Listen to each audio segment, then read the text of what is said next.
Oh, hello there. Professor Nick here. I was just looking at your resume and I think I'm going to have to pass.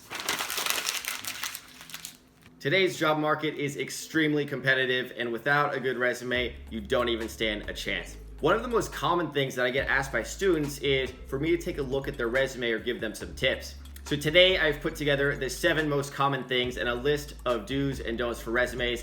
Make sure you stay to the end of the video because without number 7, you really don't have a shot at all. You're also going to want to stay subscribed because in my next video, I look at a real digital media student's resume and give them a lot of detail on the feedback. So with that little intro out of the way, let's jump right into it. Number 1, do not put more than 1 page on your resume. You're probably an undergraduate, you haven't done a ton, and we get that, so just keep it concise. Number 2, avoid meaningless technical jargon. Saying you were the lead staff senior junior engineer for a super quality whatever, it doesn't make sense. If it's very specific to what you're doing and the reader's not gonna know that, don't put it in your resume. To the same token, try and avoid silly cliches like saying you're detail oriented or proficient in Photoshop, whatever that means. Kind of leads me into point number 3 here, which is don't tell when you can show. If you say that you're detail oriented, it is much better to demonstrate this through the way that your resume is set up, proper alignment and proportions, good fonts and stuff like that. You know, if you say you're detail oriented and then I see there's some very silly spelling mistakes, you're not doing yourself a favor there. Same thing here, if you're saying that you have a strong eye for design, it's better to demonstrate that. If you're a graphic design person, for instance, you really want to put a link to your portfolio so people can see your work. Number 4 is don't just put a list of software and tools that you know how to use. Nobody really cares. I'll see this all the time. Someone says, I know how to do Microsoft Word, Microsoft Excel, and Microsoft PowerPoint. Never ever has somebody looked at a resume and said, oh my God, this guy knows how to use Word. No one around here knows how to use Microsoft Word. Oh my God, we need to hire this person immediately. That just doesn't happen.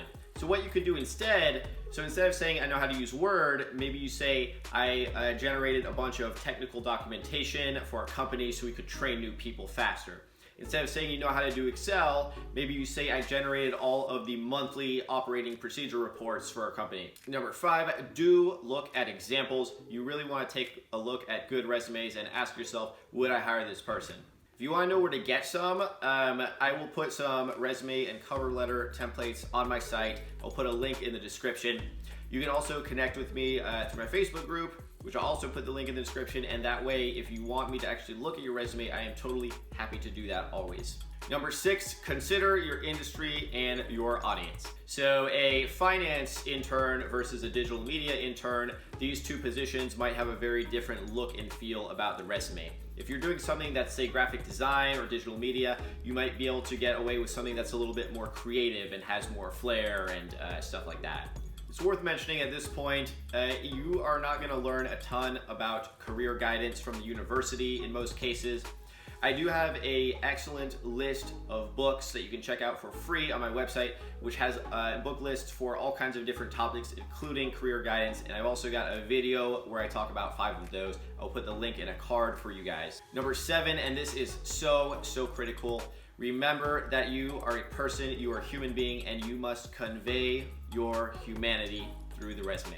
A lot of things that you're gonna see nowadays is oftentimes you'll have a little portrait, a little picture of the person actually on the resume itself. And I think that helps a lot. Instead of just putting a list of experience and tools that you know, maybe talk a little bit about what your passion is, what's important to you. So for instance, I could go around and say, oh, I've given a whole bunch of lectures and I have this degree and I've worked at this university. I could say that, but I'd be better to say something like, I really believe that students need to practice self-development and professional development on their own time because universities are not usually going to give you that. If I can convey my passion, my purpose, my beliefs and identity more so through the resume, that helps a lot. So maybe just have a little bit about yourself there and what's important to you. You are gonna find that what makes you fit into a given organization is not your skill set and experience in most cases. It's your personality and what's important to you. Take the time to make yourself stand out, get yourself a name out there. Remember that the way that you brand yourself and your presence on social media matters a ton. right? If you want to know more about that, you are always welcome to reach out to me. I hope this video was helpful for you guys. Give this a like if you enjoyed. Drop me a comment and let me know what kind of job you are trying to get in the future. Be sure to check out the Facebook group and connect with me there. I am totally happy to look at your resume. And be sure to stay subscribed, because in the near future, I'm going to look at a real life student's resume and go through it in a lot of detail. This is Professor Nick signing off, and I will see you next time.